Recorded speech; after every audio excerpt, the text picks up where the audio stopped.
Doctor గారు, LGBTQ వ్యక్తులు అంటారు. వీళ్ళు ఎవరు? వీళ్ళు మన దేశంలో ఎంతమంది ఉంటారు?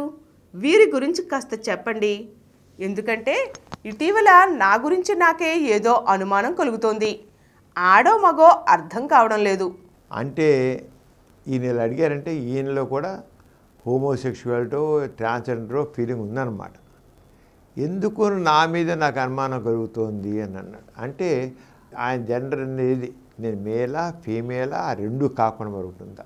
ఇప్పుడు థర్డ్ జెండర్ అని అంటున్నారు కదా, థర్డ్ జెండర్ అని ఒకటి అంటున్నారు కదా, బాగా థర్డ్ జెండర్ ఒకటి ఇచ్చేసింది. ఇప్పుడు ట్రాన్స్జెండర్ని థర్డ్ జెండర్ అంటున్నారు. అలా కాకుండా ఒక ట్రాన్స్జెండర్సే కాకుండా ఇప్పుడు ఎల్జీబీటీ అంటే ఎల్ అంటే లెస్బియన్స్, జీ అంటే గే హోమోసెక్షువల్స్, తర్వాత బి అంటే బైసెక్షువల్. అటు మగవాళ్ళతో ఉంటారు, ఆడవాళ్ళు ఉంటారు. రెండింటిలో వాళ్ళు ఇద్దరితో కలిసి ఉంటారు. వాడు మగవాడితోనూ సెక్స్ చేస్తారు, ఆడవాళ్ళతో చేస్తారు. అలాగే ఆడవాళ్ళు మగవాళ్ళతో చేస్తారు, ఆడవాళ్ళు చేస్తారు. బైసెక్షువల్ అన్నమాట. అంచేత లెస్బియన్స్, గే, బైసెక్షువల్, ట్రాన్స్జెండర్ మనం కొంచెం చూస్తాం, ఇజ్రాయల్ని చూస్తాం కదా, వాళ్ళు టీ అంటే ట్రాన్స్జెండర్. అంతే క్యూట్ అన్నాడు. ఫీర్ గ్రూప్, ఫీర్ పర్సన్ అంటారు. ఫీర్ పర్సన్స్ అంటే దీంట్లో ఫీర్ పర్సన్ దాంట్లో ఏంటి వచ్చారు, ఏ సెక్షువల్స్ వస్తారు. ఇంకా రకరకాలుగా వాళ్ళు ఏమిటో తెలియని వాళ్ళ గురించే వాళ్ళకి తెలియదు ఏమిటో వాళ్ళు అయ్యోమే వాళ్ళు ఏ రకం దాంట్లో వీళ్ళని ఏమంటారు, వీళ్ళ రకరకాలుగా ఉన్నారు. వీళ్ళు ఫీర్ పర్సన్స్ అంట. ఫీర్ క్యూ అనే క్యూట్ ప్లస్ క్యూ ప్లస్ అన్నారు కదా, ఈ క్యూ ప్లస్ అనేది వాళ్ళు ఆ క్యూ అంటే క్యూర్ అనేది వాళ్ళకి రకరకాలుగా ఏ సెక్షువల్స్ ఉన్నారు, రకరకాల ఇంకా మనం చెప్పలేకపోతాం. వాళ్ళకి జెండర్కి సంబంధించిన వాళ్ళకి సరైన ఓరియంటేషన్ లేకపోవడం అన్నమాట. ఇలాంటి వాళ్ళు ఉన్నారు. వీళ్ళ గురించి మన దేశంలో తీసుకున్నట్లయితే వాళ్ళు డిక్లేర్ చేసిన వాళ్ళు మన భారతదేశంలో అంటే 2.5 మిలియన్స్ ఉన్నారండి, పైగా ఉన్నారండి. 2.5 మిలియన్స్ అంటే 20 లక్షల పైన, 20 లక్షల పైన ఉన్నారు. 1 మిలియన్ 10 లక్షలు కదా, 20 లక్షల 20 లక్షల పైన ఉన్నారు వాళ్ళు. 20 లక్షల దాకా 2.5 25 లక్షల దాకా ఉన్నారు మన దేశంలో. ఇంకా చెప్పుకునే వాళ్ళు ఇంకా చాలా ఉన్నారు. మరి ఇది తప్పేం కాదు కదా. ఇటీవల కాలంలో మరి తీసుకుంటే మన భారతదేశంలో సుప్రీంకోర్టు చేసినంటే ఇక 2018లో ఇక సెక్షన్ ఐపీసీలో ఇండియన్ పీనల్ కోడ్ 377 సెక్షన్ గురించి తీసుకుని దాని గురించి వీళ్ళందరి గురించి మనం కాస్త ఆలోచించాలి.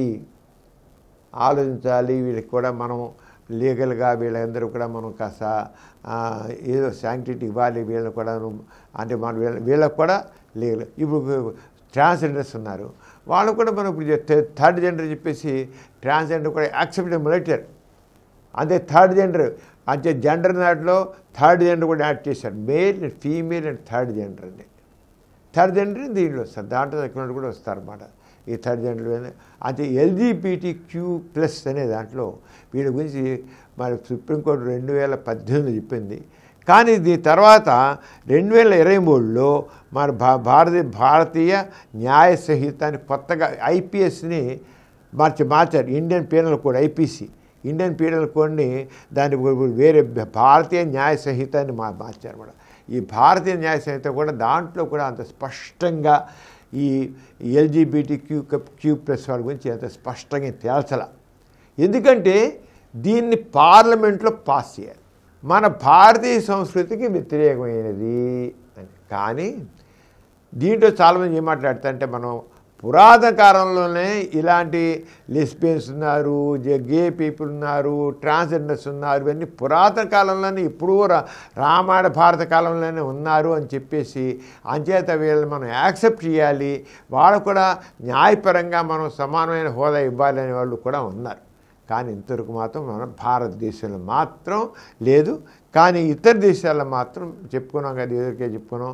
ఆస్ట్రేలియాలో, అమెరికాలో, ఇక రకరకాల కంట్రీస్లో మొత్తం 30 దేశాల్లో యాక్సెప్టెన్స్ ఉంది LGBTQ+ వాళ్ళకి, అంటే లెస్బియన్స్కి.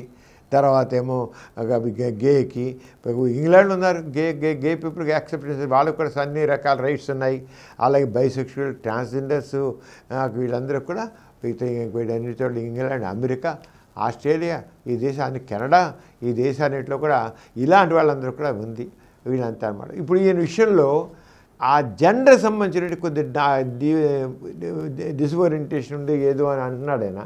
అంటే ఒకసారి మొత్తం డాక్టర్ దగ్గరికి వెళ్ళి ఓపెన్గా మాట్లాడడం మంచిది. ఓపెన్గా మాట్లాడి అంటే ఒక్కోసారి కొంతమందిని మనం సైకోథెరపీ ద్వారా అంటే కొద్దిగా ఇటుగా ఉన్న వాళ్ళని మనం సైకోథెరపీ ద్వారా కొంత మార్చడానికి కొంతవరకు ట్రై చేయడం మాత్రం అవకాశం. మారుతారని కాదు, కొంతమంది మాత్రం వాళ్ళు కాస్త ఇటు ఉన్న వాళ్ళకి మాత్రం కొద్దిగా బిహేవియర్ మాడిఫికేషన్ థెరపీ ద్వారా కొంత అంటే వాళ్ళు ఇష్టంగా ఉంటే చేయడానికి అవకాశం ఉంది. అంటే డాక్టర్ దగ్గరికి వెళ్ళి చెప్పుకుని ఆయనకైనా వాళ్ళని ఆయన సంస్కరించుకోవాలంటే మాత్రం సంస్కరించుకోవచ్చు. అని చేస్తే డాక్టర్ దగ్గరికి వెళ్ళి చూపించుకోవడం మంచిది.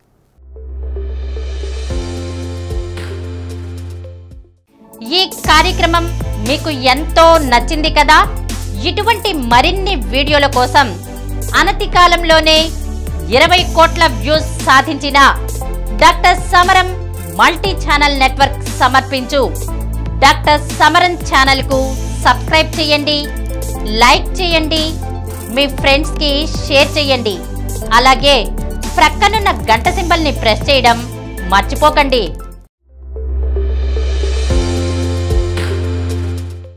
Please download Samaram Channels app from Google Play Store and watch your favorite channels. Click the bell icon and subscribe to the channels.